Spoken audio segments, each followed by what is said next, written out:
मोल को और अच्छे से समझने के लिए हम एक साधारण सा उदाहरण लेते हैं कि जब हम दुकान में जाते हैं और कुछ खरीदना चाहते हैं तो हर एक वस्तु को खरीदने के लिए एक इकाई का प्रयोग करते हैं। जैसे यदि हमें तेल खरीदना है तो हम लीटर मिलीलीटर की बात करते हैं। यदि हमें फल खरीदना है जैसे केला है या मान लीजिए संतरा खरीदना है तो हम 1 दर्जन या 2 दर्जन इस तरह के यूनिट का प्रयोग करते हैं। यदि हम सैकड़े की बात करते हैं तो 1 सैकड़ा बराबर 100। जैसे ही हम 1 सैकड़ा कहते हैं तो तुरंत हमारे मन में आता है कि 1 सैकड़ा बराबर 100। जब हम 1000 की बात करते हैं तो 1000 बराबर, यहाँ पर 1 के बाद हम 3 शून्य लगाते हैं, यानी 1000 हो गया। जब हम सैकड़ा की बात करते हैं तो 100 लिखते हैं। 1 लीटर की बात करते हैं तो 1 लीटर बराबर 1000 मिलीलीटर। ऐसे ही जब हम 1 मोल की बात करेंगे तो 6.022 गुणे 10 के घात में 23 होता है। तो यहाँ पर हमने देखा कि जब हम किसी भी वस्तु को खरीदने जाते हैं तो हर वस्तु के लिए एक निश्चित इकाई होती है। उसी इकाई के अनुरूप हम उस वस्तु की मांग करते हैं और उसी के आधार पर हम उस वस्तु को खरीद कर लाते हैं। जिसकी आवश्यकता जैसी होती है, जिस वस्तु को जिस यूनिट में हम ले सकते हैं, जिस यूनिट में नाप सकते हैं, उसी आधार पर हम उसे नाम देते हैं। तो इसी अवधारणा के आधार पर ही हम मोल को भी समझेंगे कि जब मोल शब्द को विल्हेल्म ओस्टवाल्ड ने मोल शब्द दिया तो उनका अर्थ क्या था। मोल शब्द जो है वो लैटिन शब्द से इसकी उत्पत्ति हुई है। तो इसका अर्थ होता है ढेर, यानी हीप और पाइल, जैसा कि हमने देखा। तो यहाँ पर जब हम मोल शब्द की बात करते हैं तो ये किसी भी पदार्थ में जो अणु, परमाणु, आयन की जो संख्या है उसको नापने के लिए मान सकते हैं कि उनकी बहुत बड़ी संख्या को नापने का एक सरल तरीका है या एक सरलतम ढंग है जिसके माध्यम से हम उस पदार्थ में अणुओं, परमाणुओं या आयनों को नाप सकते हैं या उनकी संख्या को हम बता सकते हैं।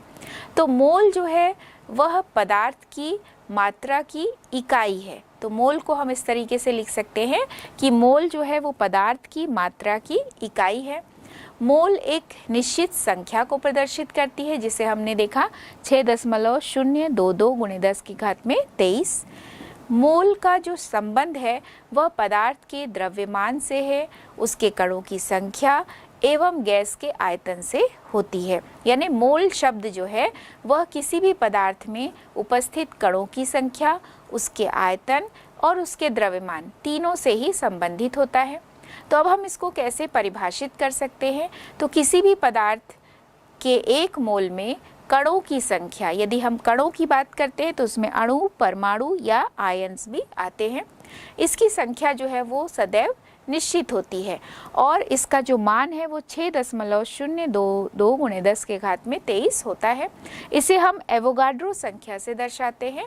एवोगाड्रो संख्या जिसे हम n0 या n0 से दर्शा सकते हैं। अब हम मोल का जो संबंध है वो आयतन, द्रव्यमान और कणों की संख्या से किस प्रकार से है, इसे समझने के लिए एक मोल व्हील पर चर्चा करेंगे। मोल व्हील में हमने देखा कि यहाँ पर मोल व्हील बना हुआ है जिसमें बीच में लिखा हुआ है मोल, इधर लिखा हुआ है मोल, यानी कि यहाँ कणों की संख्या को बता रहा है यहाँ पर मोल। इस तरफ भी मोल लिखा है जो आयतन को समझा रहा है और नीचे भी मोल है जो कि मास के आधार पर है, यानी कि द्रव्यमान के आधार पर है। तो जब हम 1 मोल की बात करते हैं तो वह द्रव्यमान के आधार पर भी हो सकता है, एसटीपी पर, उसके आयतन पर हो सकता है। एसटीपी यानी स्टैंडर्ड टेम्परेचर प्रेशर, मानक ताप और दाब। जैसा हमने देखा 1 वायुमंडलीय दाब और 0 डिग्री सेंटीग्रेड टेम्परेचर को हम एसटीपी कह रहे हैं। यहाँ पर जो आयतन होगा वो 22.4 लीटर ही होता है गैस का। तो जब हम 1 मोल कह रहे हैं तो 1 मोल अगर एसटीपी पर आयतन देख रहे हैं किसी भी गैस के लिए तो 22.4 लीटर ही होगा। यदि हम यहाँ पर 1 मोल मास की बात करते हैं तो यहाँ पर हम उसके एटॉमिक मास से उसको रिलेट करेंगे। जैसा हमने सोडियम के लिए देखा कि सोडियम का 1 मोल यानी सोडियम के परमाणु का जो परमाणविक द्रव्यमान है वो 23 ग्राम है, यानी 1 मोल बराबर 23 ग्राम यहाँ पर सोडियम परमाणु की बात हम करते हैं। जब हम कणों की संख्या को लेते हैं तो 1 मोल बराबर होगा 6.022 गुणे 10 के घात में 23 कणों की संख्या होगी। तो मोल शब्द जो है, मोल व्हील के माध्यम से हमने देखा कि यह 3 तरीके से व्यक्त किया जा सकता है, आयतन के आधार पर, द्रव्यमान के आधार पर और कणों की संख्या के आधार पर। जब हमें मोल से संबंधित कुछ संख्यात्मक प्रश्न बनाने होते हैं तो हम एक बहुत ही सरलतम सूत्र के माध्यम से इसे समझेंगे और एक ही सूत्र में हम प्रश्नों को कई तरीके से हल करना भी सीखेंगे। तो इस सूत्र को देखने के लिए हम एक छोटा सा एक रेखा चित्र देख लेते हैं कि किस तरीके से मोल को कणों की संख्या, द्रव्यमान और जो उसके आयतन है उसके आधार पर यदि उसके संख्यात्मक प्रश्न को बनाना है तो हम सरल ढंग से कैसे बना सकते हैं। तो यहाँ पर आप देखिए कि यहाँ पर मोल हमने लिखा, इसको हम संबंध करते हैं या इसको हम रिलेट कर सकते हैं कणों की संख्या, द्रव्यमान और आयतन से। तो जब हम कणों की संख्या से इसे रिलेट करते हैं तो यहाँ पर मोल, जो कणों की संख्या से इसको रिलेट करेंगे तो कणों की संख्या निकालने के लिए मोल के साथ हम 6.022 गुणे 10 के घात 23 का गुणा कर देंगे तो कणों की संख्या निकल जाएगी।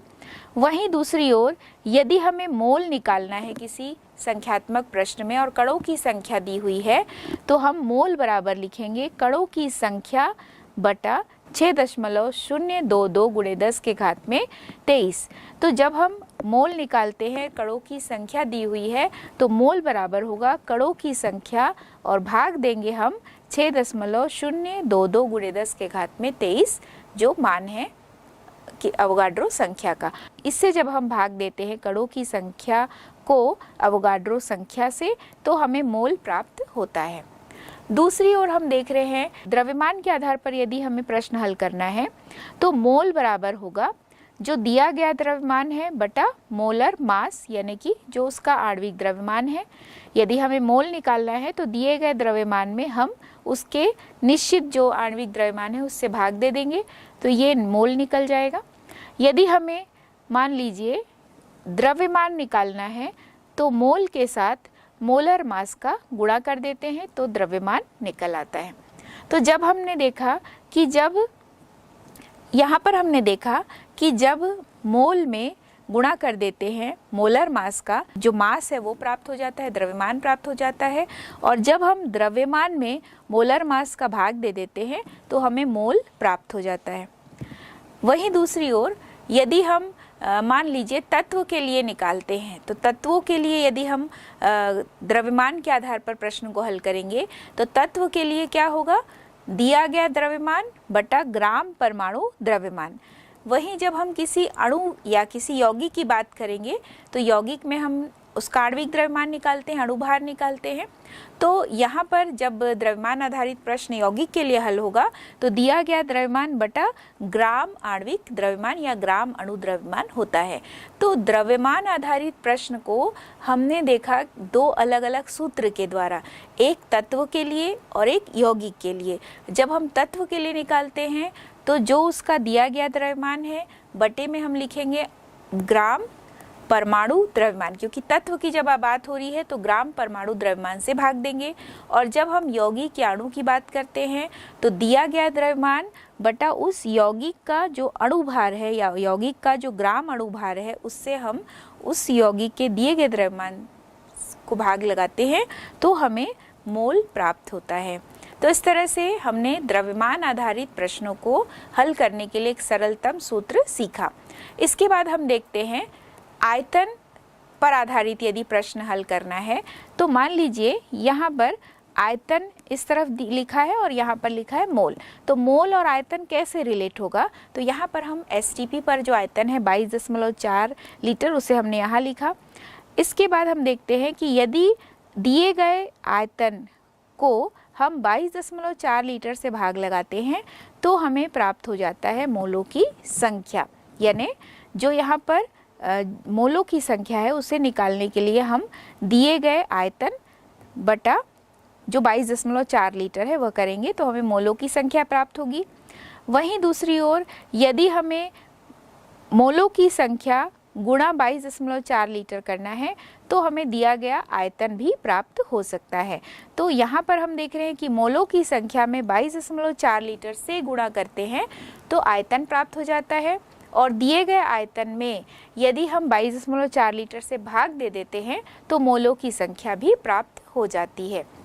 यहाँ पर हमने देखा कि अलग अलग जो द्रव्यमान है, कणों की संख्या है और जो यहाँ पर आयतन है, इसका संबंध मोल से किस तरीके से है। अब यहाँ पर कुछ प्रश्न ऐसे भी हम सीखेंगे कि जब द्रव्यमान दिया होगा और कणों की संख्या निकाल सकते हैं, या कणों की संख्या दी हुई है हम आयतन कैसे निकाल सकते हैं, यानी तीनों चीज़ें एक साथ हम कैसे रिलेट करके पढ़ सकते हैं, कैसे हम उसके संख्यात्मक प्रश्नों को हल कर सकते हैं।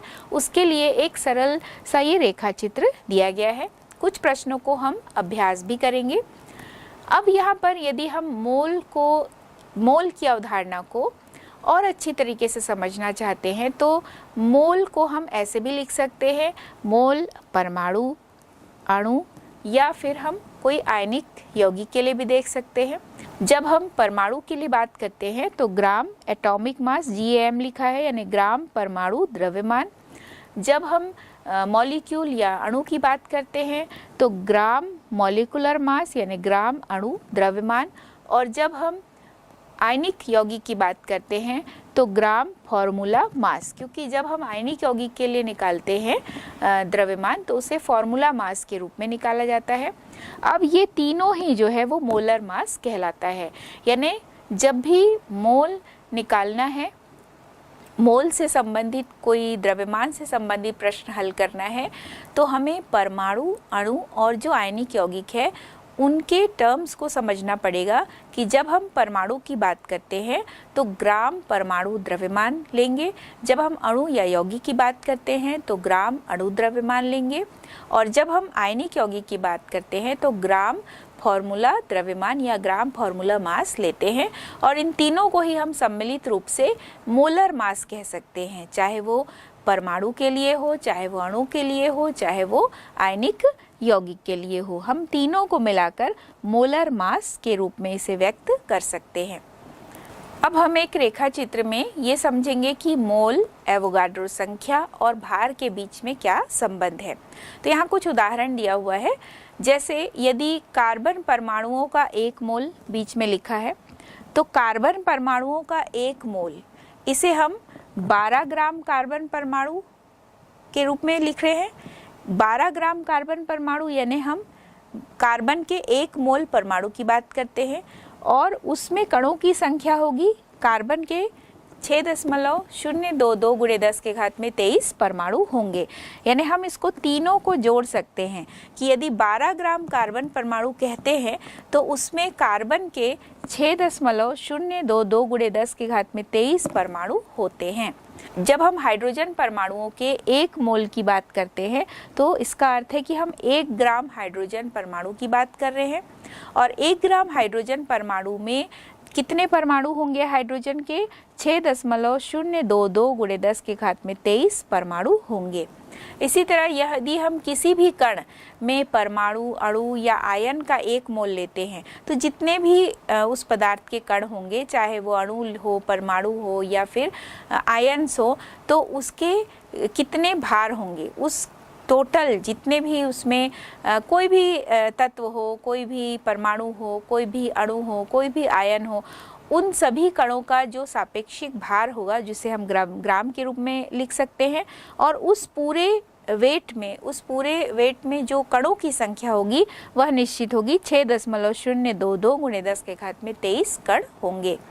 ऐसे ही जब हम अणुओं के 1 मोल की बात करते हैं, यानी हम अणु भार की बात करेंगे, तो अणु भार यानी अगर हम उस अणु के लिए लेते हैं तो उस अणु में कुल कितने अणु होंगे, तो उस अणु के जितना भी द्रव्यमान होगा, आणविक द्रव्यमान होगा, उसके 1 मोल में, उस अणु के 1 मोल में जो अवोगाड्रो संख्या है या जो मोलों की संख्या है, जो अणुओं की संख्या है, वह होगी 6.022 गुणे 10 के घात में 23 अणु। तो यहाँ पर हम देख रहे हैं कि जो मोल है, अवोगाड्रो संख्या है और भार है, इनके बीच में किस तरीके का संबंध है। एक ही टर्म है मोल, जिसे हम कई तरह से व्यक्त कर पा रहे हैं। यानी जब हम ग्राम परमाणु द्रव्यमान के रूप में उसे ले रहे हैं, ग्राम परमाणु के रूप में ले रहे हैं, तो हम तत्व की बात करते हैं और उसमें एक निश्चित मात्रा में कणों की संख्या होती है। 6.022 × 10⁻23 परमाणु होते हैं। अणु की बात करेंगे तो उतने अणु होते हैं। जब हम आयंस की बात करेंगे तो इतने आयंस होते हैं।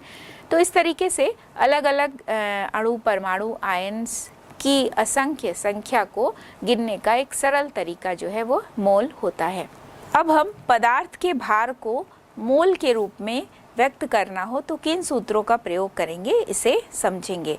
तो जब भार के रूप में हमने देखा कि कैसे एक छोटे से रेखा चित्र के माध्यम से हमने इस सूत्र को पढ़ा, उसको हम थोड़ा सा और विस्तार से देखेंगे कि यदि भार दिया हुआ है और तत्व के लिए निकालना है तो मोलों की संख्या बराबर उस तत्व का दिया गया द्रव्यमान बटा ग्राम परमाणु द्रव्यमान होगा या ग्राम परमाणु भार होगा। दिए गए द्रव्यमान को स्मॉल m से और ग्राम परमाणु भार को कैपिटल M से दर्शाते हैं। यहाँ पर हम यौगिक अणुओं के लिए यदि लेंगे मोलों की संख्या, तो यहाँ मोलों की संख्या यौगिक अणु के लिए होगी दिया गया द्रव्यमान, इसे हम स्मॉल m से दर्शा रहे हैं, बटा ग्राम अणु भार। तो ग्राम अणु भार इसे हम कैपिटल M से दर्शाते हैं। तो दिया गया द्रव्यमान बटा ग्राम अणु द्रव्यमान होता है। यदि हम किसी भी पदार्थ के लिए, चाहे परमाणु हो चाहे अणु हो, उसके द्रव्यमान के आधार पर यदि मोल के प्रश्नों को हल करेंगे तो इन सूत्रों का प्रयोग करते हैं। अगला हम देखेंगे कि कणों की संख्या के आधार पर यदि मोल के प्रश्नों को हल करना है तो उसका सूत्र क्या होगा। किसी भी परमाणु, अणु या आयन की जो संख्या होती है वह मोल से कैसे संबंधित होती है, तो मोलों की संख्या बराबर दिए गए, चाहे कोई भी पदार्थ हो, उस दिए गए पदार्थ के कणों की संख्या, यानी उसको अब कैपिटल N से दर्शा रहे हैं, बटा एवोगाड्रो संख्या यानी N0 से इसे दर्शाया जाता है। तो यहाँ पर हमने इन सूत्रों में ये देखा कि जो निश्चित मान है वो सभी सूत्रों में नीचे की ओर लिखे हुए हैं। जैसे एवोगाड्रो संख्या है या मोलर मास है, मोलर मास का मान जो है वो भी निश्चित होता है, एवोगाड्रो संख्या का मान भी निश्चित होता है। एसटीपी पर जो आयतन है उसे भी हमने नीचे ही लिखा था, दिए गए आयतन को ऊपर लिखा, तो एसटीपी पर जो आयतन है वह भी निश्चित होता है। तो मोल ज्ञात करने के लिए एक छोटा सा यहाँ पर आप याद कर सकते हैं कि जितने भी अलग अलग टर्म्स है, द्रव्यमान के लिए हो, कणों की संख्या के लिए हो या आयतन के लिए हो, हर एक सूत्र में जो निश्चित मान वाला पार्ट है वो नीचे की ओर लिखा हुआ है। 22.4 लीटर हो वो भी नीचे लिखा है। 6.022 × 10⁻23 यानी एवोगाड्रो संख्या, इसे भी नीचे लिखा हुआ है। मोलर मास, चाहे वो अणु के लिए हो चाहे परमाणु के लिए हो, चाहे वो ग्राम फॉर्मूला मास हो, उसे भी नीचे ही लिखा गया है। अब हम कुछ संख्यात्मक प्रश्नों को हल करके देखेंगे। यहाँ पर कुछ यौगिक या कुछ परमाणु, कुछ अणु के लिए मोलों की संख्या को ज्ञात करना है। सबसे पहला जो प्रश्न है कि 92 ग्राम सोडियम में मोलों की संख्या क्या होगी। तो सबसे पहले हम मोलों की संख्या के सूत्र को लिखेंगे। चूँकि यहाँ पर सोडियम दिया है यानी कि तत्व दिया है, यानी परमाणु की बात हो रही है, तो यहाँ पर जो सूत्र होगा वो परमाणु द्रव्यमान के रूप में लिखा जाएगा। तो दिया गया द्रव्यमान जो है वो 92 ग्राम है, 92 ग्राम है सोडियम का, और सोडियम का जो परमाणु द्रव्यमान होता है, परमाणु भार होता है, ग्राम परमाणु भार, या हम उसे मोलर मास के रूप में भी कह सकते हैं। तो ये जो सोडियम का मोलर मास होगा वह 23 ग्राम होता है। तो मोलों की संख्या बराबर दिया गया द्रव्यमान बटा मोलर मास सोडियम के लिए। तो ऊपर हम लिखेंगे 92 और नीचे लिखेंगे 23, चूँकि 23 सोडियम परमाणु के लिए मोलर मास होता है। तो जब हम इसे भाग देते हैं तो इसका मान 4 मोल प्राप्त हुआ। अगला जो प्रश्न है वो यौगिक के लिए है। यहाँ पे प्रश्न दिया हुआ है कि 36 ग्राम जल के लिए मोलों की संख्या ज्ञात कीजिए। तो जल एक यौगिक है, तो चूँकि यौगिक में हम मोलर मास के रूप में उसका ग्राम आणविक द्रव्यमान लेते हैं, तो यहाँ जो जल है उसके लिए आणविक द्रव्यमान होता है 18 ग्राम। तो यहाँ हम देख रहे हैं कि दिया गया द्रव्यमान जो है वो 36 है, तो दिया गया द्रव्यमान बटा ग्राम आणविक द्रव्यमान यानी इसे मोलर मास भी कह सकते हैं। तो ऊपर हम लिखेंगे दिया गया द्रव्यमान 36/18, चूँकि जल के लिए जो आणविक द्रव्यमान होता है वो 18 होता है, तो 36/18, तो मोलों की संख्या प्राप्त होती है हमें 2, तो यहाँ 2 मोल प्राप्त होगा। अब हम कुछ ऐसे प्रश्नों को देखेंगे जिसमें कणों की संख्या दी हुई है और उसमें हमें मोलों की संख्या ज्ञात करनी है।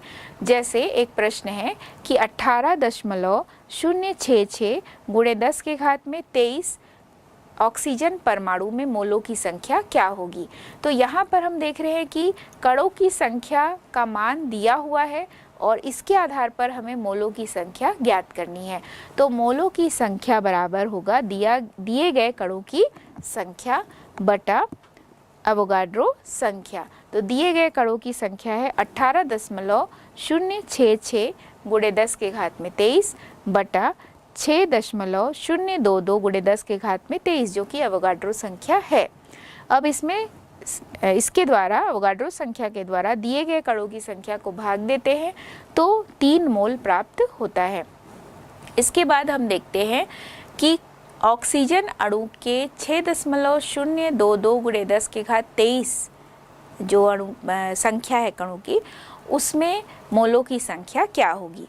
तो दिए गए कणों की संख्या है यहाँ पर 6.022 × 10⁻23 ऑक्सीजन के लिए निकाल रहे हैं, ऑक्सीजन अणु के लिए निकाल रहे हैं, और अवोगाड्रो संख्या का मान भी होता है 6.022 × 10⁻23।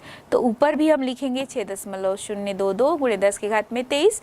ये जो संख्या है ये वास्तव में दिए गए ऑक्सीजन अणु के लिए कणों की संख्या है, बटा हम लिखेंगे एवोगाड्रो संख्या, यानी भाग देने पर जो मान प्राप्त होता है वह 1 मोल प्राप्त हुआ।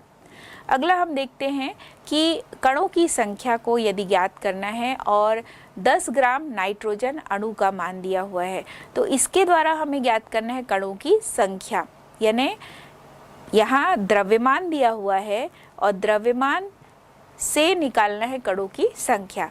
तो पहले हम उस अणु के द्रव्यमान के द्वारा हम पहले मोलों की संख्या ज्ञात करेंगे और जब मोलों की संख्या प्राप्त हो जाएगी तो उसके आधार पर हम कणों की संख्या को ज्ञात करेंगे। तो सबसे पहले हम लिखते हैं कि कितना द्रव्यमान इसका दिया हुआ है। नाइट्रोजन का दिया गया द्रव्यमान है 10 ग्राम और नाइट्रोजन N2 के रूप में हम लिख रहे हैं नाइट्रोजन अणु को। तो एक नाइट्रोजन परमाणु का जो परमाणु भार है वो 14 होता है। जब हम इसका अणु भार निकालते हैं तो 14 × 2 तो यानी 28 ग्राम होगा नाइट्रोजन अणु के लिए मोलर मास। तो यहाँ पर हम सबसे पहले मोलों की संख्या निकालेंगे। तो मोलों की संख्या बराबर दिया गया द्रव्यमान बटा आणविक द्रव्यमान। दिया गया द्रव्यमान है वो 10 ग्राम है बटा 28 होगा। अब चूंकि यहाँ मोलों की संख्या हमें प्राप्त हो गई, मोलों की संख्या प्राप्त होने के बाद हम क्या करेंगे कि इसके द्वारा हम कणों की संख्या ज्ञात करना चाहते हैं। तो कणों की संख्या बराबर है मोलों की संख्या गुणा एवोगाड्रो संख्या। मोलों की संख्या का मान हमें प्राप्त हुआ 10/28 गुणा हम करेंगे यहाँ पर एवोगाड्रो संख्या यानी कि 6.022 × 10⁻23।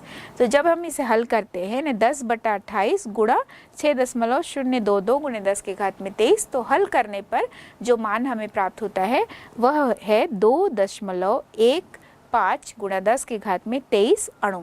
तो इस तरह से हमने देखा कि कैसे द्रव्यमान दिया हुआ है और द्रव्यमान के द्वारा हम पहले मोल निकालते हैं और मोल के द्वारा फिर हम कणों की संख्या तक पहुंचते हैं। इसके बाद एक और प्रश्न हम देखेंगे, 2 मोल कार्बन परमाणु के लिए कणों की संख्या क्या होगी।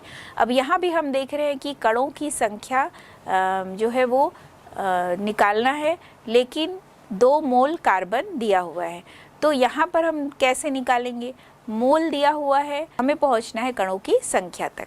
एवोगाड्रो संख्या का जो मान है वो 6.022 × 10⁻23 है और यहाँ हमें चूँकि एवोगाड्रो संख्या पता है और इसके आधार पर हमें कणों की संख्या निकालनी है।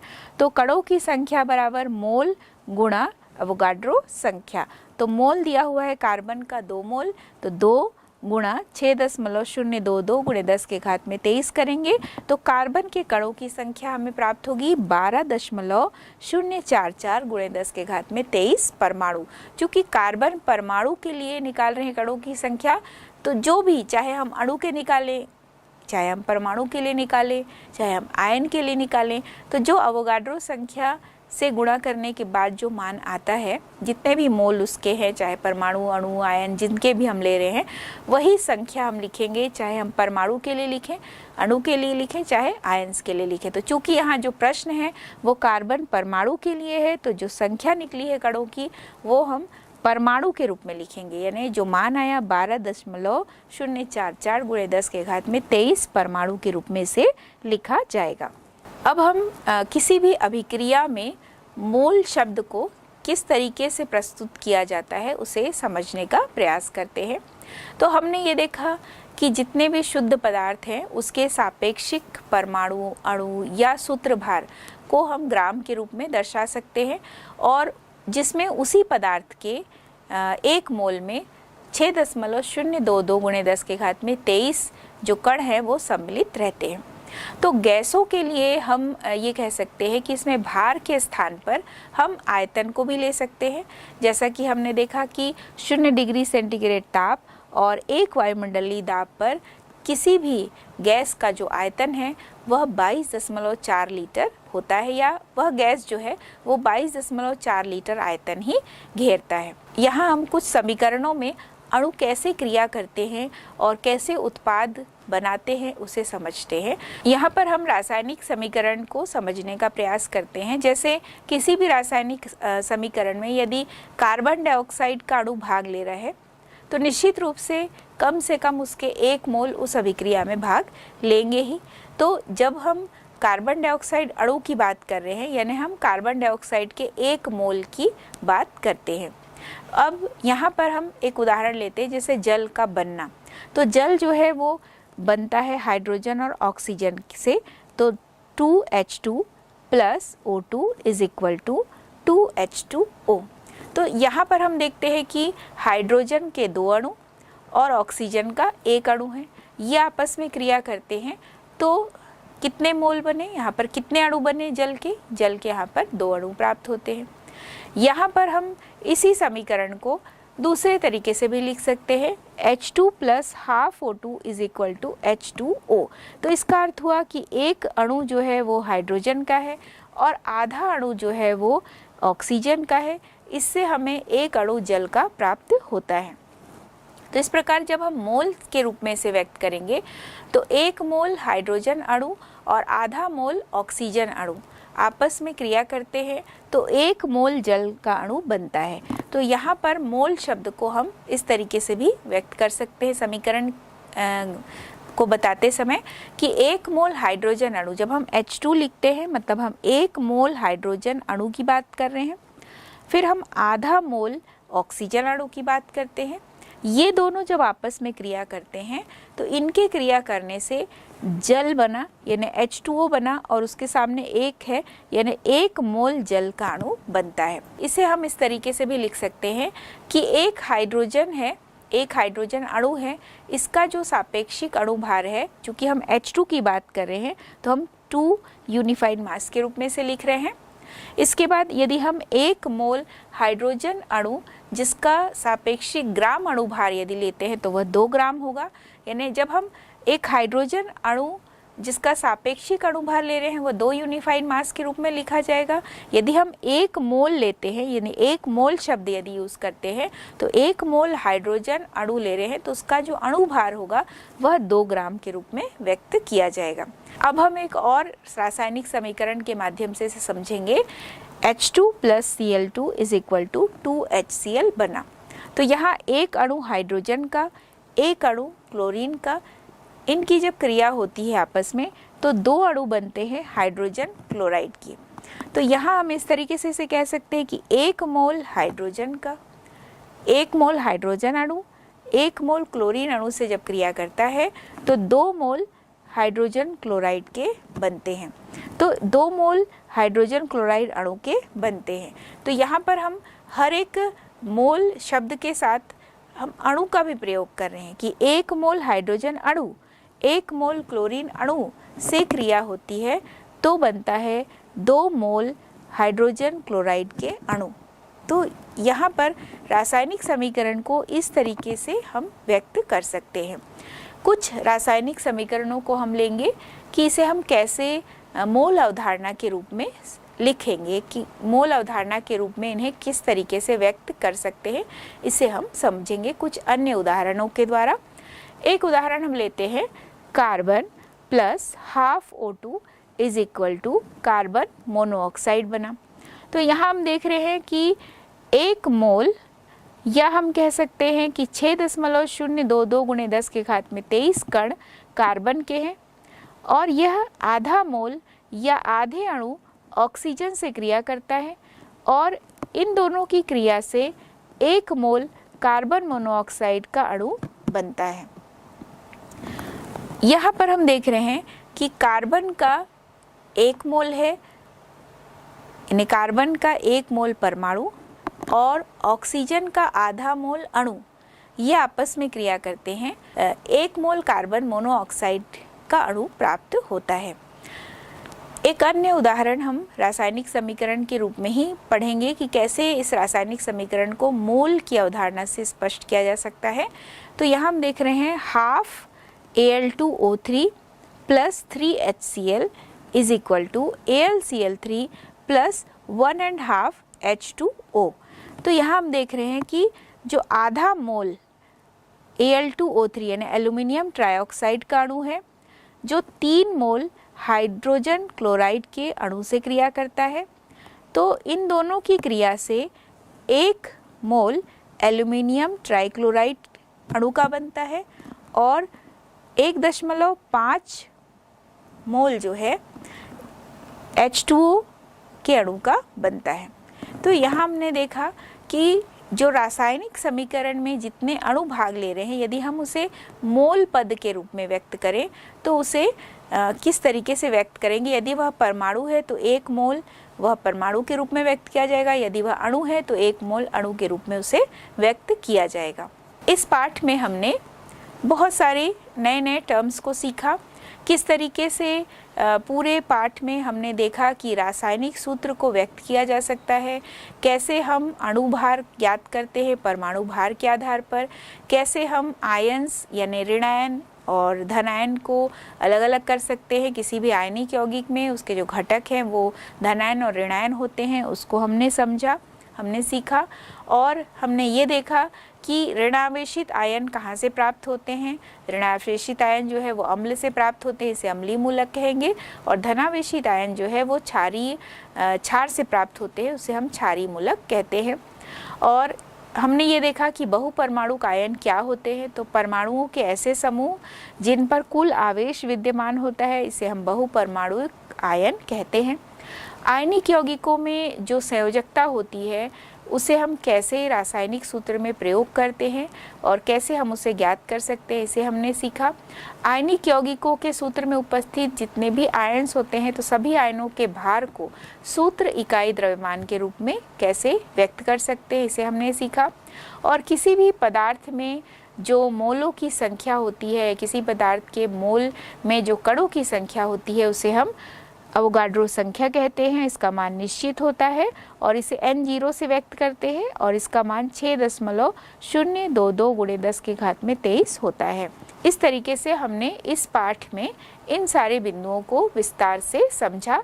साथ ही हमने मोल संबंधित जो संख्यात्मक प्रश्न हैं उसे सरल ढंग से कैसे लिख सकते हैं, कैसे उन्हें हम हल कर सकते हैं, इसे भी हमने सीखा। एक बहुत ही रोचक तथ्य इस मोल शब्द से जुड़ा हुआ है। मोल दिवस मनाया जाता है अंतर्राष्ट्रीय मोल दिवस के रूप में 23 अक्टूबर को। तो यहाँ हमने देखा कि 1 मोल यानी जब हम अवोगाड्रो संख्या की बात करते हैं तो 6.022 × 10⁻23 है। तो 23 अक्टूबर 10⁻23 यानी 23 अक्टूबर को अंतर्राष्ट्रीय मोल दिवस मनाया जाता है और इसमें जो दिन की शुरुआत है वह 6.02 बजे से और समाप्ति जो काल है शाम के 2 बजे तक होता है। तो इस समय के पूरे प्रारूप को और जो इसके मंथ के आधार पर यानी 23 अक्टूबर, इन सबको मिलाकर ही एक अवोगाड्रो संख्या को प्रतीकात्मक ढंग से एक दिवस के रूप में मनाया जाता है, जिसे हम अंतर्राष्ट्रीय मोल दिवस कहते हैं। तो इस पाठ में हमने बहुत सारे अलग अलग टर्म्स को भी सीखा। तो चलिए अब हम अलग अलग जो मुख्य पद हैं उसे जानेंगे कि कौन कौन से मुख्य पदों को हमने इस पाठ में सीखा। जैसे अगर हम किसी सरलतम सूत्र की बात करते हैं तो हम मूलानुपाती सूत्र उसे कहते हैं, यानी किसी भी यौगिक का जो सबसे सरलतम सूत्र होता है जिसे हम मूलानुपाती सूत्र कहते हैं, एम्पिरिकल फार्मूला कहते हैं। इकाई द्रव्यमान यानी यूनिट फार्मूला मास, इसके साथ ही हमने अणुभार यानी कि मॉलिक्यूलर वेट को जाना। आड़ा तिरछा पद्धति जिसे हम क्रिस क्रॉस मेथड भी कहते हैं, इसे हमने सीखा। मोल शब्द को जाना, एवोगाड्रो संख्या या एवोगाड्रो नंबर को सीखा। तो इस तरीके से इस पाठ में बहुत सारे छोटे छोटे कीवर्ड्स हैं जिसे हमें जानना बहुत ही आवश्यक है और हमने इसे बहुत अच्छे तरीके से समझा।